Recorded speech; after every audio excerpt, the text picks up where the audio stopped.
Merci François-Marie Villiers. Je te remercie, tu peux rester avec nous parce que ces 4 chaises vides vont faire curieuse, on n'attend pas des fantômes. Je remercie François-Marie Villiers, mais assis-toi en revanche, enfin fais ce que tu veux d'ailleurs, François-Marie Villiers qui anime Debout la République en Meurthe-et-Moselle avec toute sa famille, c'est une affaire de famille, et qui porte nos convictions et nos idées. Je veux remercier aussi Michel Beaumont, conseiller général de Meurthe-et-Moselle. Vous savez, pour les élus, s'engager avec moi, c'est des élus courageux. Voilà. Il y a plusieurs catégories d'élus en France. Il y a les élus qui, comment dire, fonctionnent de manière pour aller à la soupe et qui sont en plus désagréables. Il y en a bien évidemment dans ce département comme ailleurs. C'est-à-dire qu'ils n'obéissent pas à leurs convictions, ils n'en ont plus. Ils obéissent finalement au clan, l'esprit de clan. C'est ce qu'a mené la France à la catastrophe depuis 20 ans. Il y a 2 partis qui succèdent, alors on peut préférer la droite à la gauche, bien sûr, mais si ces 2 partis se succèdent pour mener quasiment la même politique, à quoi ça sert la démocratie? C'est plus de la démocratie. Et puis, il y a des élus qui appartiennent encore à ces 2 partis et qui savent bien que ça va pas, et qu'il faudrait faire autre chose, et qui sont souvent bienveillants avec nous.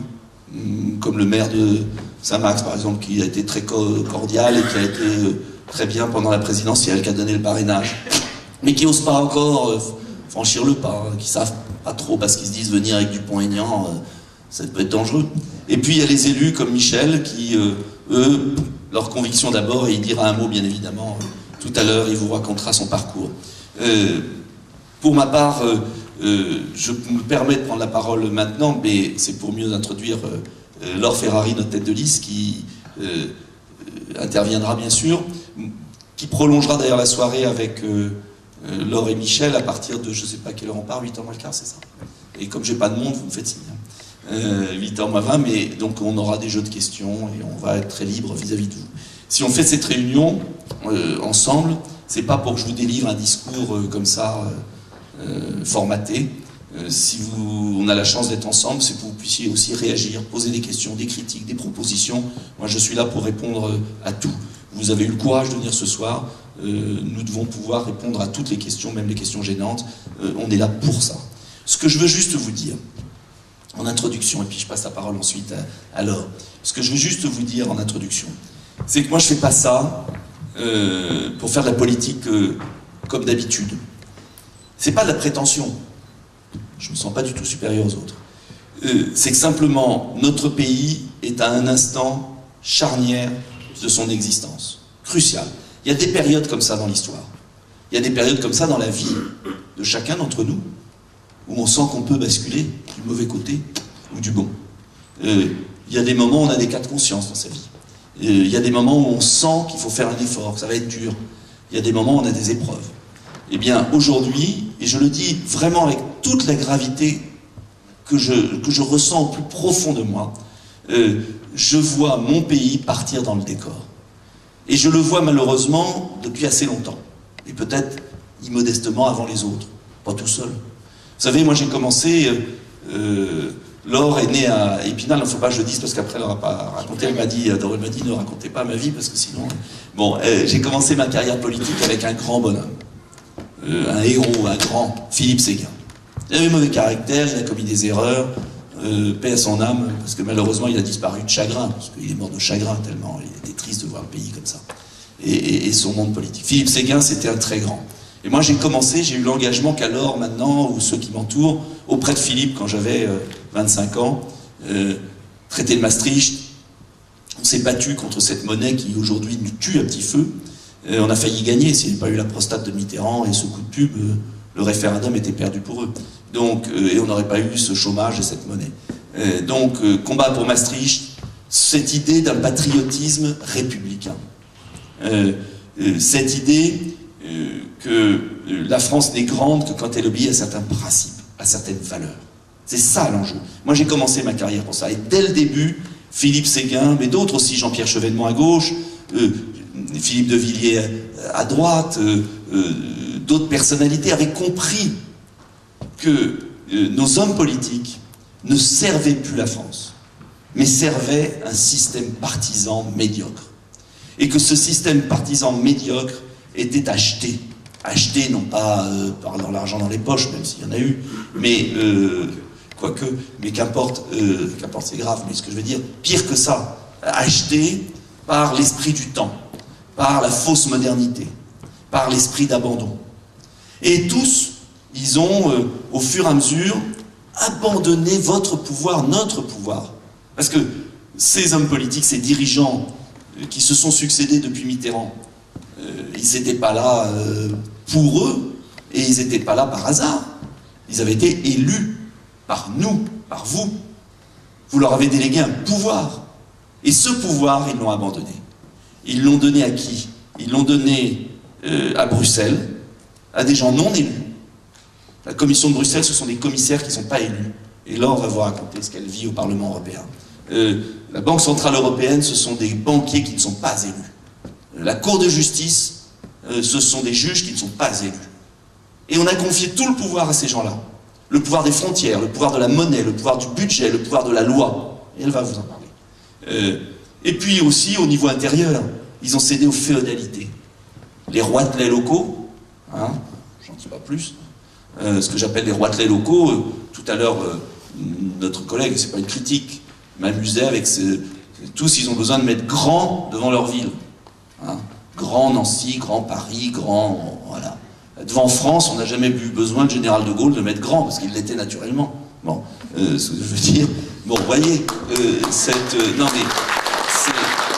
Vous voyez, c'est cet esprit complètement déconnecté des citoyens. Ils vivent entre eux, ils se congratulent entre eux, ils ne pensent plus aux citoyens. Et les Français le ressentent, ils ne sont pas idiots, nous ne sommes pas idiots, vous le voyez bien, vous avez tout compris.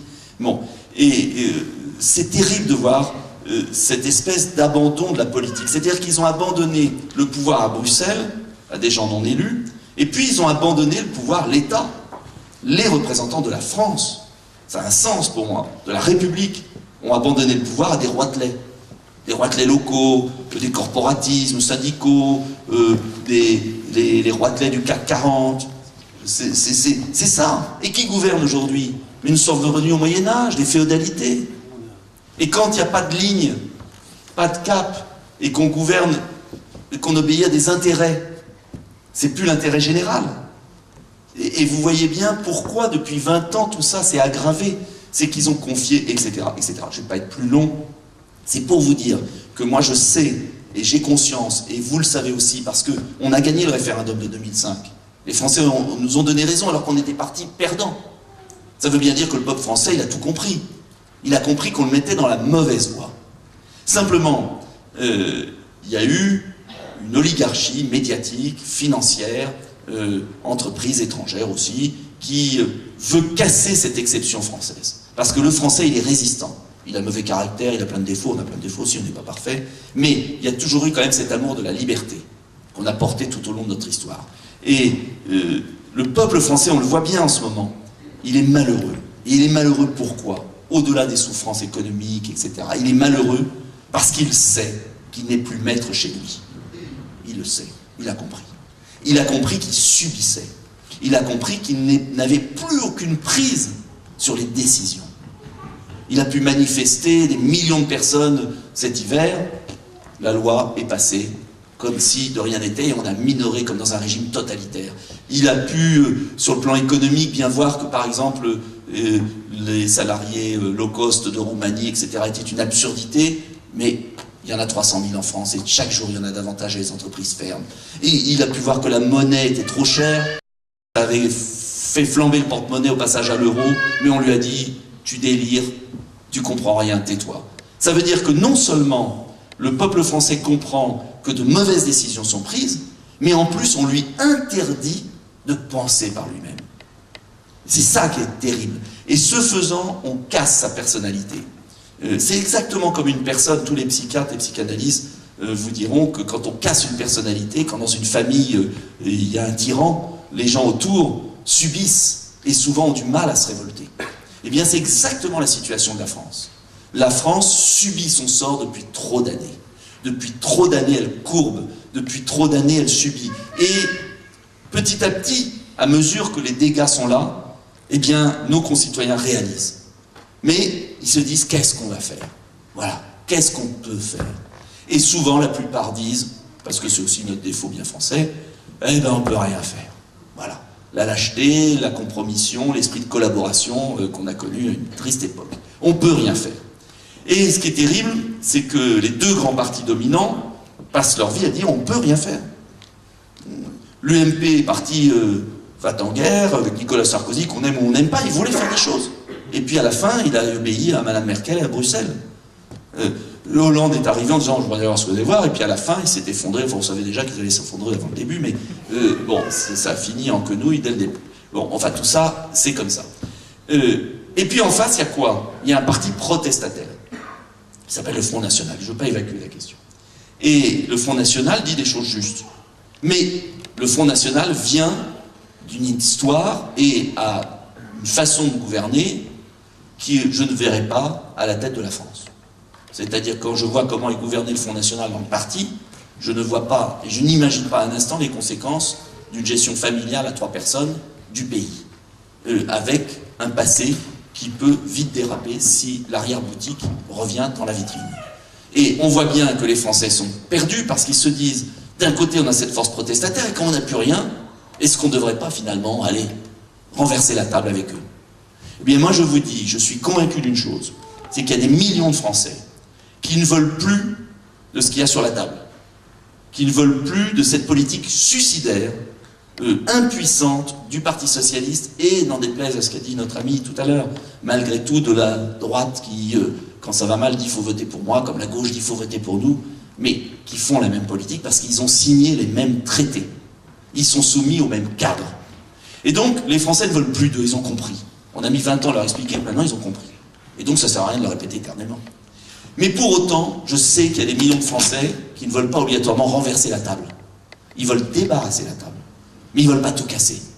Parce qu'ils savent très bien, d'abord, que si on annonce qu'on va tout casser, les autres vont rester au pouvoir, et vous avez ce jeu tragique entre PS, UMP, Front National, qui se renforcent mutuellement. Et puis deuxièmement, parce que les Français ne veulent pas qu'on casse. Ils ne veulent pas entendre, ils veulent pas mettre M. Mélenchon au pouvoir qui gueule toute la journée.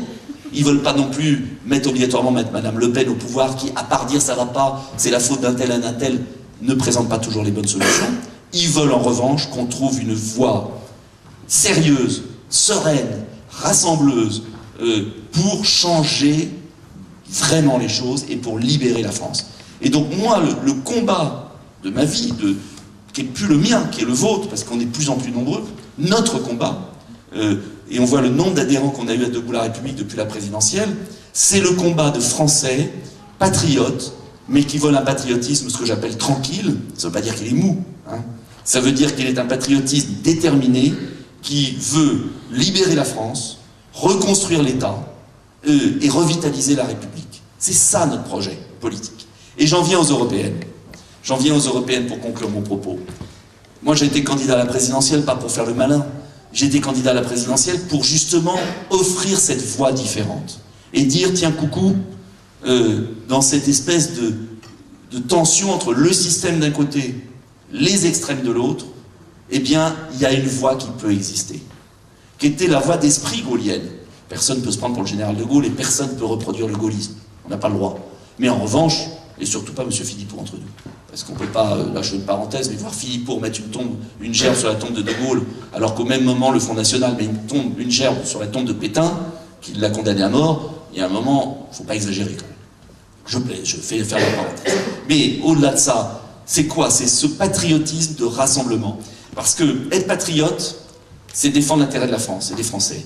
Mais on ne défendra pas les intérêts de la France et des Français si on ne rassemble pas tous les Français tels qu'ils sont aujourd'hui, d'où qu'ils viennent, quelle que soit leur religion, en fixant des bornes très claires sur qui peut rentrer dans notre pays et qui doit respecter les lois de la République. Voilà, c'est ça la ligne. Alors, les élections européennes, pourquoi elles sont fondamentales? J'ai été candidat, je le disais, à la présidentielle pour porter cette petite voix. Elle n'est pas petite, parce que je pense qu'elle est très grande, mais disons qu'elle était perçue comme petite. Ah, vous êtes petit, donc vous n'avez pas le droit de parler. Bon. Et c'est pas parce qu'on est petit au début qu'on n'est pas juste et grand. Et ça a été le but de la présidentielle. Maintenant, nous avons, grâce à la présidentielle, j'ai pu faire connaître cette voie différente, ni système, ni extrême. Et nous avons de plus en plus de gens qui nous rejoignent.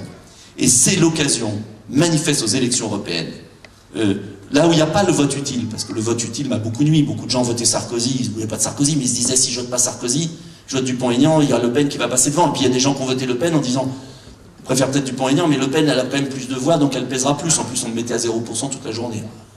Merci aux 700 000, presque 1 million de Français qui ont voté pour moi, parce que voter pour un type qui est à 0%, il faut avoir du courage. Hein. Bon. Ça quand même vouloir pour ça. Au début, ça m'a plutôt déprimé, c'est vrai, parce que 2%, c'est pas beaucoup, mais quand on voit que c'est 1 million de personnes, et que ce million a voté quand même pour moi, alors qu'on disait que ce type ne servait à rien, à longueur de journée à la télévision, à la radio, c'était quand même satisfaisant. Donc imaginez, aujourd'hui, dans les sondages, on nous met entre 3 et 5%, ce qu'on peut faire aux européennes, où il n'y a qu'un tour et il n'y a pas de vote utile, c'est-à-dire que personne ne va voter UMP pour sauver l'UMP. Hein, personne ne va voter socialiste pour sauver le Parti socialiste. Bon. Donc on a la chance inouïe d'avoir une élection européenne qui est une sorte de sondage grandeur nature, qui ne sera pas truqué cette fois-ci comme les sondages. Parce que moi je sais comment j'ai été mis à 0% alors que j'étais à 3 ou 4. Hein, bon, pour faire comprendre aux gens qu'il n'y avait pas de raison de voter pour nous. Bon, tout ça était bien organisé. Et bien c'est la vie, on se bat.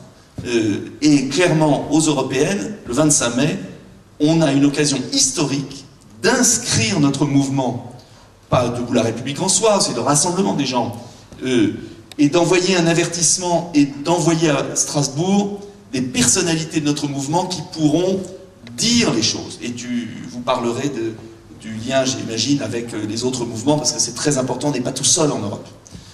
Et Laure, qui connaît mieux que moi, parlera d'eux. Donc, si vous voulez, pourquoi je lance cette campagne européenne dès maintenant? Je sais que les gens vous disent européenne, c'est quoi ce truc-là? Ils servent à quoi ces parlementaires européens? Tu parles. Elle va vous expliquer à quoi ils servent. C'est parce que c'est l'occasion unique pour notre mouvement de politique de commencer cette longue marche. Alors, la France est moins longue que la Chine, et j'espère que je ne vais pas finir comme Mao, mais pour vous surtout.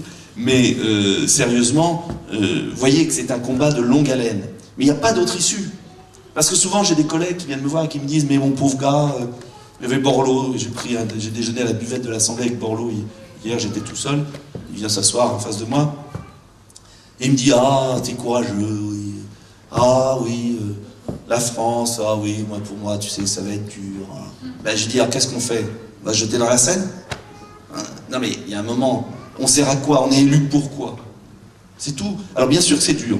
Et je conclurai mon propos par une phrase que je soumets à votre méditation. C'est une phrase, je ne sais plus de quelle elle est d'ailleurs, parce que je n'avais pas la bonne origine, j'ai dit que c'était de Saint-Exupéry, mais en fait je ne crois pas que ce soit de Saint-Exupéry. C'est de Churchill, oui, alors certains disent Churchill, Saint-Exupéry, enfin, vous avez les phrases, elles se suffisent à elles-mêmes, qu'importe qui l'a dit, parce que ce qui est... c'est le message qui est important. C'est le message qui est important. C'est une phrase que je livre à votre méditation quand on vous dit « Tiens, tu as été voir ce type, oh, il est peut-être sympathique, mais il est tout seul. » Ou « Tiens, comment on peut faire avec 3% ?» C'est une phrase qui disait « Il ne savait pas que c'était impossible. Alors, ils l'ont fait. Ils ne savaient pas que c'était impossible, alors ils l'ont fait. » Ça veut dire quoi? Vous le savez bien, ça veut dire que dans l'histoire, si tous ceux qui ont fait quelque chose avaient réfléchi trop et écouté tous ceux qui pensaient que c'était impossible, ils ne l'auraient jamais fait. Donc ce que je veux dire, c'est que notre pays aujourd'hui, il part dans le fossé. Si vous jugez que les autres ne sont pas capables de le redresser, et si vous pensez qu'on peut faire quelque chose, ne vous occupez pas de savoir si on est nombreux ou pas nombreux. Occupez-vous de savoir si vous pouvez être utile. Et c'est ça la démocratie. Et vous savez, dans les régimes dictatoriaux, et nous sommes dans une sorte de dictature molle, médiatique, générale. Dans les régimes dictatoriaux, les dictateurs disent toujours, l'important, c'est de faire croire à nos opposants qu'ils sont seuls. C'est de faire croire à ces millions de gens qu'ils sont seuls. Et l'Union soviétique a commencé à lâcher, et toutes les dictatures lâchent. Il n'y a pas de changement a priori. Il y a simplement un moment où les soumis commencent à réaliser qu'ils pensent tous pareil, qu'ils ne sont plus seuls. Et moi je vous dis, aujourd'hui, que dans notre pays, nous sommes majoritaires. Nous sommes majoritaires. Voilà. Et maintenant, il faut le prouver. Alors, maintenant je passe la parole à Laure, qui va se présenter, qui est un jeune espoir, une jeune espoir de la République, je dis un jeune au sens générique, hein, une jeune espoir de la République, et à Michel Beaumont qui complétera son propos en jeune sage de la République. Voilà, j'ai trouvé sage, c'est élégant, ça va. J'approuve le jeune. Voilà, en jeune sage de la République. Merci à vous et à toi Laure. D'accord. Bonsoir. Alors, je crois me rappeler de la citation, il me semble que c'est « tous pensaient que c'était impossible à faire, puis vint quelqu'un qui ne le savait pas ». Donc voilà, je pense, à vérifier. Bon. Donc pour ceux qui ne me connaissent pas, je pense qu'il est important que je me présente, c'est la moindre des choses quand on est tête de liste. Et je suis désolée pour les personnes qui auraient déjà entendu ma présentation. J'ai 34 ans, je suis née à Épinal, mais j'ai grandi, figurez-vous, j'ai grandi en Meurthe-et-Moselle et en Moselle, de parents lorrains, des deux côtés. Donc maman était d'origine meurthe-et-mosellane et papa mosellan.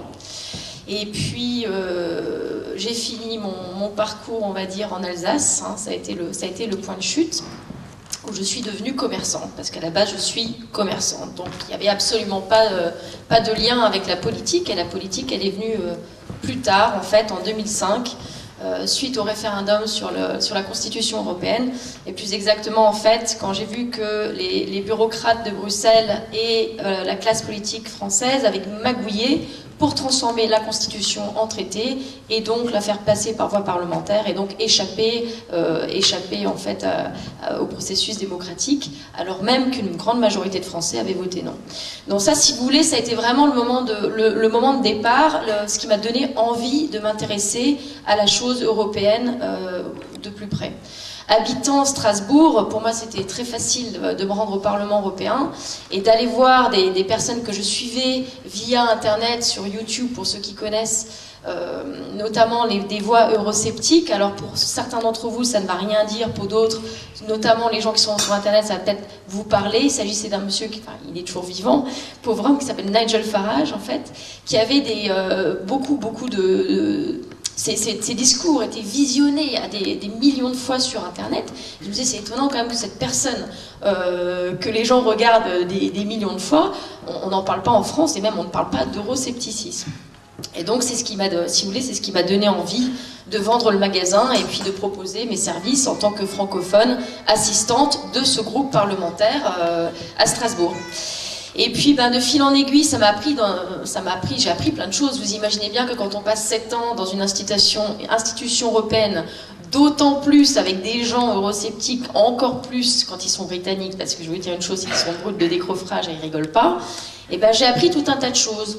Donc évidemment des choses très techniques, comme on peut se l'imaginer, notamment au niveau des lois, comment elles passent, etc.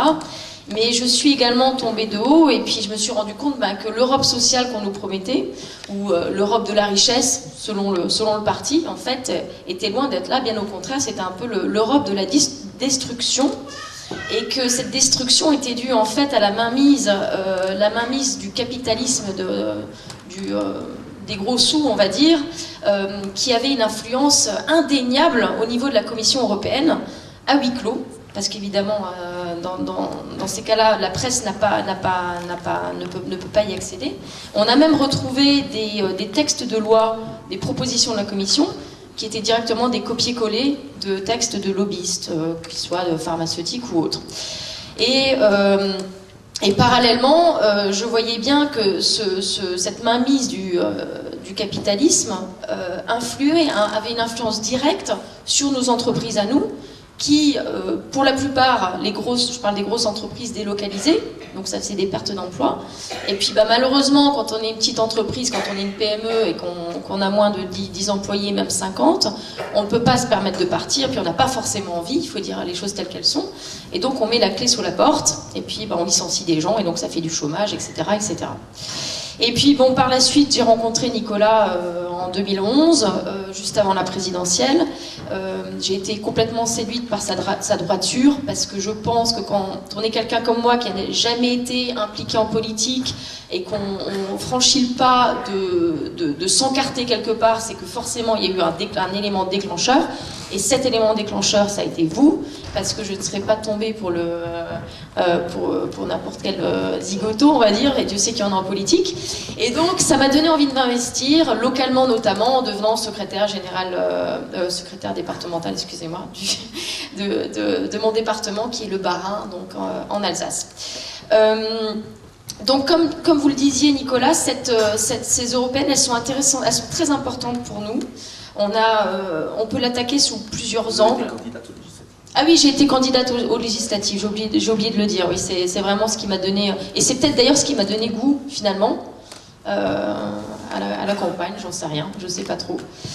Et voilà, donc maintenant, quand on m'a proposé, là, il n'y a pas longtemps, d'être tête de liste, bon, bah écoutez, ça m'a flatté, j'ai un petit peu hésité, j'ai dit, est-ce que j'ai les épaules, etc.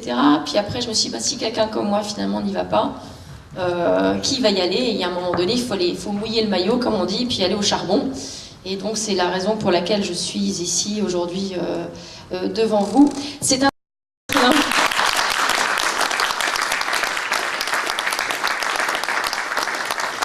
scrutin qui est très important pour nous car il est proportionnel, donc les gens vont voter avec leur cœur, mais pour tous les gens, vous entendez dire, parce que vous allez en entendre qui disent oui, mais finalement les européennes c'est pas important, n'oubliez pas de leur rappeler que 75% de nos lois viennent directement de Bruxelles. Et que quand on sait qu'on n'est plus maître de son pays et qu'on subit ces lois, ces normes qui tuent à petit feu nos petites entreprises, nos agriculteurs, etc., il faut insister et dire à ces personnes que c'est l'occasion ou jamais, justement, de voter avec leur cœur. Parce que aucun vote ne sera perdu. Et en l'occurrence, pour les européennes, il n'y a pas de vote utile. Donc c'est ça va être mon combat et j'ai envie de me dire, j'ai presque envie de nous lancer un défi à tous aux militants qui sont là dans la salle et si on montrait au reste de la France qu'en faisant campagne contre l'abstentionnisme finalement, eh ben, on gagnerait quelque chose parce qu'en 2009 l'abstention était à 60%, c'est énorme, et si on se lançait un petit défi et si on la rabaissait à 50%. Voilà. Merci beaucoup et je passe le micro à Michel. Pour l'or hip-hip. Alors, un peu plus fort que ça, quand même. Pour l'or hip-hip. Ah, quand même. Oui, si je m'implique, je vous le dis, si je m'implique dans cette lourde charge, c'est pour la jeunesse, les petits jeunes, la petite fille qui vient, qui passe là, ça fait partie de cette génération pour lesquelles il faut qu'on se batte tous. Parce que, comme l'a dit Nicolas tout à l'heure, on est au creux de la vague. Et donc, c'est maintenant qu'il faut changer. Alors, je vais prendre quelques petites notes parce que si je commence à prendre le micro, et j'étais un professionnel de l'animation quand j'étais jeune, en culotte courte encore, alors vous en avez on passe toute la nuit ensemble, quoi. Je vais chercher l'accordéon, je vais chercher le piano, et puis on danse, et puis on fait la fête. Mais alors c'est pour ça que maintenant je prends des petites notes pour ne pas trop vous ennuyer. Donc tout d'abord, mesdames et messieurs, mes chers adhérents, sympathisants, ou je dirais tout simplement mes chers amis, je me présente à vous ce soir pour vous dire combien il m'est agréable d'être parmi vous et je vous remercie de votre présence à nos côtés. Merci à vous. Alors, merci. Quand le président Nicolas Dupont-Aignan m'a appelé pour me demander si je voulais ou souhaitais m'investir aux futures élections européennes, j'ai été très honoré, franchement, je te le dis. J'ai été très honoré, mais j'ai eu un petit temps de réflexion. Oui, je l'accorde assez court, tu te rappelles? Car je lui ai demandé quelles étaient ses suggestions ou propositions. Alors il m'a répondu, je pense qu'un tandem avec Laure Ferrari en tête de liste, toi en tant que second pour l'épauler, bon, il y a de la carrure, hein, serait un très bon choix. Alors c'était beaucoup d'honneur, mon cher Nicolas, qu'il me faisait, mais il savait connaissant mon engagement fort pour les nouvelles générations, qu'il touchait à la corde sensible, en ajoutant « Laure exprime la jeunesse, la vivacité, l'intelligence, et toi, tu amènes, non pas la jeunesse, mais l'expérience. » Je ne sais s'il parlait de l'âge ou d'autre chose, néanmoins, j'ai accepté.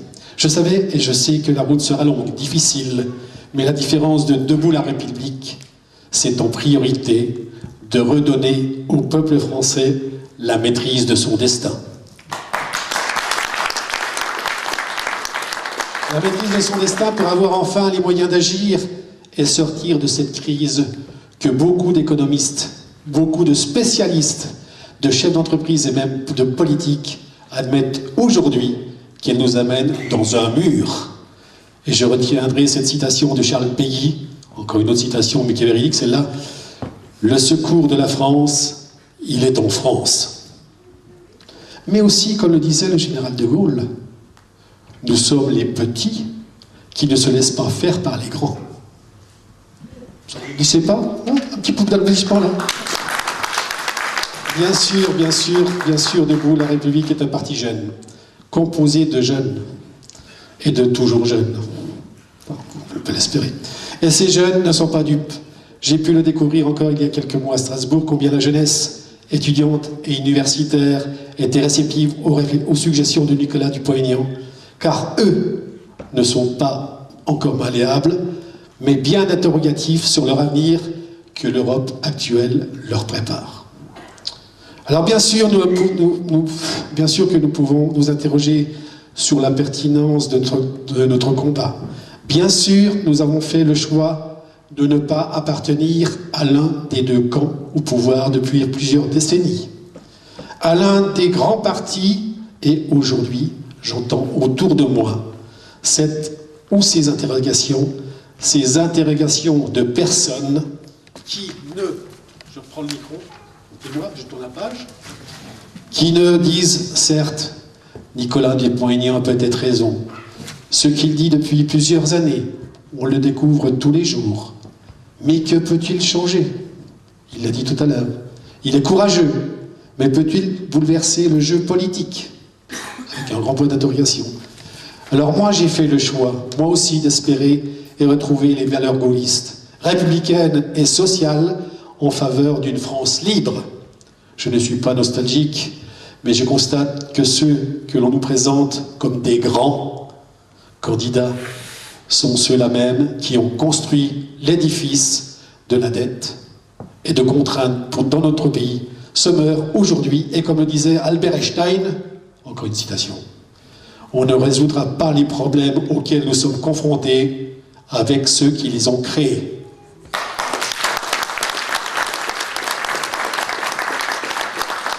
Alors je pense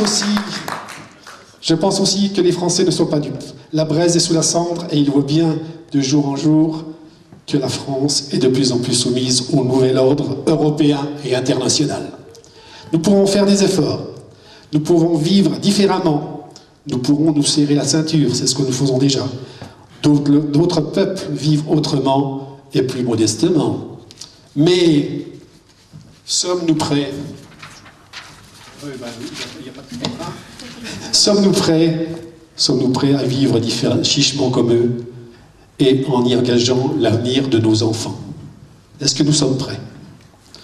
Depuis longtemps et trop longtemps, nous sommes rentrés dans une ère où les politiques oublient qui les a fait rois, où les élections leur apparaissent comme des formalités, ou, certes gênantes, où des scénarios s'écrivent presque à l'avance, au gré des sondages plus ou moins manipulés, et où la soi-disant pédagogie remplace le vrai débat d'idées.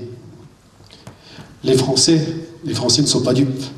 Et ne constatons-nous pas, année après année, élection après élection, de plus en plus d'abstentionnistes, de moins en moins d'électeurs, puisque certains en sont peu ou pas représentés. Mais comment pourrait-il en être autrement? Avant les élections, de belles promesses, et après les élections, que constatons-nous? Nous constatons une dégradation du pouvoir d'achat, une dégradation de l'emploi, une dégradation de l'éducation, une dégradation des services publics, dont nous pouvons être si fiers, une dégradation de l'industrie, de notre agriculture, des valeurs républicaines qui ont fait de la spécificité française, et une dégradation du moral en général. Oh, c'est gentil. Je vais te donner un conseil. Voilà. On voit tout de suite les pros. Et je continue. Debout la République rentre dans sa 5e année. Seulement. Et a déjà rejoint, voire dépassé en nombre d'adhérents, plusieurs autres partis politiques créés depuis plusieurs décennies. Et tous les jours, de nouveaux adhérents venant de tous horizons intègrent ces rangs. Ces adhérents dont certains ne votaient plus, certains ne se reconnaissant plus, certains ne comprenaient plus certaines voies et décisions prises et menées depuis plusieurs années par nos responsables politiques. certains venant de tous horizons et qui, au fil du temps et des émissions, constatent que Nicolas Dupont-Aignan est et reste un homme respectable, un homme qui respecte l'autre, un homme qui tient et maintient ses propositions qui font la différence, un homme qui ne fait pas systématiquement une critique ou un bilan de l'existant, mais qui fait des propositions pour chercher pourquoi le malade est contaminé. Et pourquoi le malade, malgré les potions magiques ou les couleuvres qu'on lui fait avaler tous les jours, par les uns et les autres, n'arrive pas à éliminer ce cancer qui ronge notre société et va même jusqu'à contaminer nos enfants. Il est encore pour 3 heures. Hein. Non. Voilà pourquoi maintenant, à l'aube de nouvelles échéances électorales, Debout la République se prépare, directement ou indirectement, à prendre place au niveau municipal et au niveau européen. Alors bien sûr, la France ne retrouvera pas sa grandeur en un jour. Bien sûr, il faudra labourer. Avant de voir le grain germer, bien sûr, il faudra accepter le travail, les intempéries, la sueur. Mais au bout du compte, nous en sortirons grandis, personnellement et collectivement. Notre différence, c'est l'indépendance de la France, pour ne pas subir la dictature actuelle et future de l'Union européenne qui se profile. C'est le rassemblement des Français pour redresser le pays en y associant tous les Français, quelles que soient leurs origines ou leur classe sociale. C'est l'honnêteté. Et Debout la République n'a jamais varié depuis le combat contre Maastricht en 92 avec le gaullisme social, Philippe Séguin, à qui nous avons rendu hommage à Épinal. Pas tout de suite. On ne fondera jamais rien de durable ni de positif sur la haine, sur la peur, sur la fermeture et sur le rejet. À Debout la République, nous rejetterons jamais, sous prétexte de garder intacte la pureté de la race ou sous couleur de lutter contre le communautarisme, c'est pas facile à dire, ceux qui, venus d'ailleurs, sont aussi français que nous. On n'est pas moins français qu'un Français de souche parce qu'on a la peau noire, le teint jaune ou l'épiderme basané. Mais nous n'accepterons pas davantage qu'au lieu de s'intégrer à notre civilisation et à notre culture, on prétende conserver, a fortiori, nous imposer des habits et des habitudes, des costumes et des coutumes qui ne sont pas les nôtres. Ce qui n'est pas français, ce qui est compatible avec l'idée que nous nous faisons de la France, c'est de ne pas accepter la liberté de conscience, l'égalité des sexes, la séparation de la religion et de l'État. Ce qui n'est pas français, c'est de ne pas accepter, c'est de ne pas aimer la France. À Debout la République, nous sommes souverainistes. Nous en sommes fiers.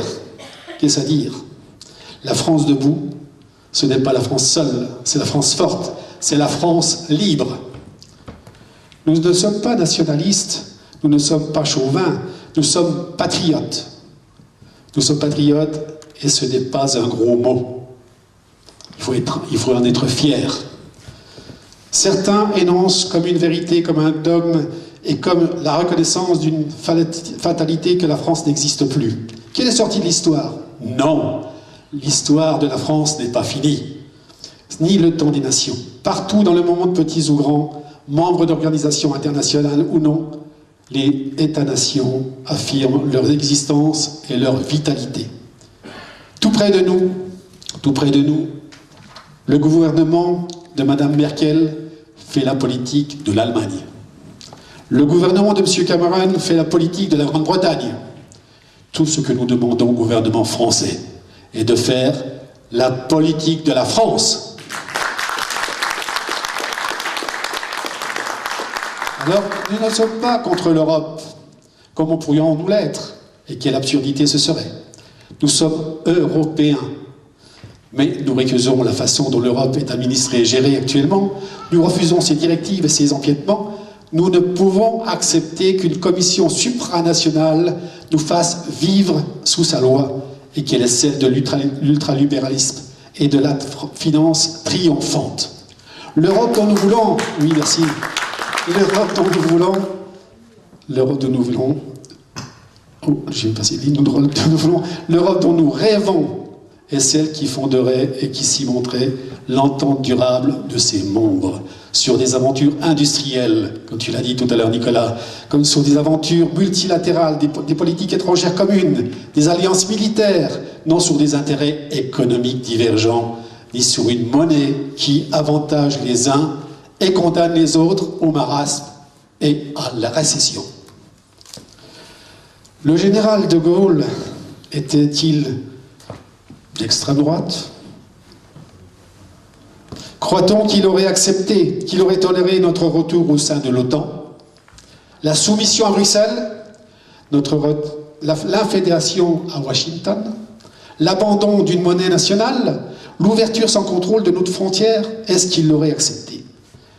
La réaction qui monte et qui enfle actuellement dans notre pays contre la politique de l'abandon, du renoncement, de la soumission est aussi naturelle et aussi saine que celle d'un organisme qui secrète des antivirus. Un peuple qui veut conserver, ou plutôt retrouver, la maîtrise de sa monnaie, l'autonomie de son régime social, le contrôle de ses frontières, est tout simplement un peuple qui refuse la mort.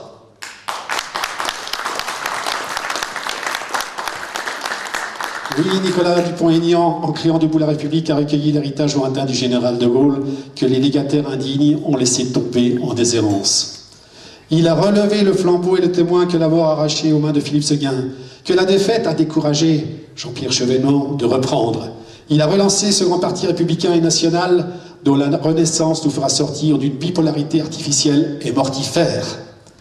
Merci Nicolas. Notre société, comme toute société, est l'ère de tous aux médias n'a rien à changer, et humble avec les forts, méprisante avec les faibles, à genoux devant les puissants. Elle ignore et raille les petits, comme si l'intérêt, la vérité, la justesse d'une cause était proportionnelle au nombre, et à l'influence de ceux qui la soutiennent. On nous ignore, on apprendra à nous connaître. Une chose est certaine, notre situation a son bon et a son mauvais côté. Nous ne sommes pas concernés par le cumul des mandats. Enfin, pour moi, c'est bien sûr.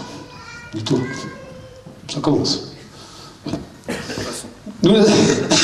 Nous ne sommes pas concernés par le cumul des mandats. Notre taille actuelle est notre faiblesse, mais aussi notre force. Notre faiblesse parce que notre vocation est de grandir, mais ne votons pas d'année en année, de mois en mois, qu'elle grossisse. Notre force parce que si notre score est étroit, si notre socle est étroit, il est vraiment solide, et vous êtes là pour le prouver ce soir. Ce n'est pas la soif des prébendes qui nous attire, ce n'est pas l'odeur de la soupe qui nous rassemble, mais la force de nos convictions. Les choses changent vite en politique, et cela s'appelle la marche de l'histoire. Qui aurait dit, il y a encore un an, que ni le PS ni l'UMP n'étaient désormais assurés de maintenir leur hégémonie sur la droite et sur la gauche? Qui aurait dit qu'un candidat issu de l'une de ces formations n'était pas automatiquement qualifié pour le second tour d'une élection présidentielle? Qui aurait dit en octobre 1957 que le général de Gaulle avait la moindre chance de revenir aux affaires? Sa cote d'avenir était à l'époque de 1%. Et de 12% en mars 58. Donc ça fait un petit peu rêver pour notre mouvement. 6 mois plus tard, oui, la constitution qu'il proposait au référendum et qui nous régit encore recueillait 80% des suffrages. Vous voyez, Charles de Gaulle l'avait fait un petit peu avant Nicolas Dupont-Aignan. Voilà, il avait libéré la France, il avait l'identité. Mais, donc, il y a du chemin, mais c'est possible. Le soleil reviendra après l'éclipse, et le jour en est peut-être plus rapproché que nous l'imaginons. Voyez-vous, j'ai fait un rêve, et ça m'arrive de temps en temps, Non seulement il n'est pas interdit de rêver en politique, mais je crois qu'il n'y a pas de politique sans rêve.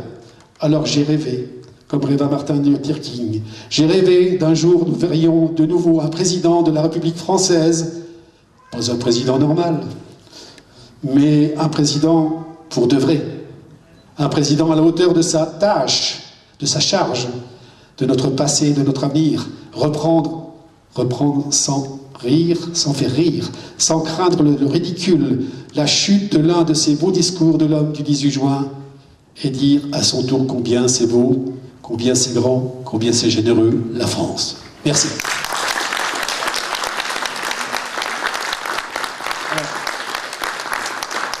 Merci Michel, je crois qu'on est très touché par ce discours et tu as eu raison de l'écrire parce qu'il faut le garder.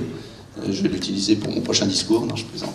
Mais vraiment merci, merci à toi et on sent que cet engagement vient du fond de ton cœur et de toute ta raison. Donc vraiment merci et maintenant je pense qu'il faut passer aux questions.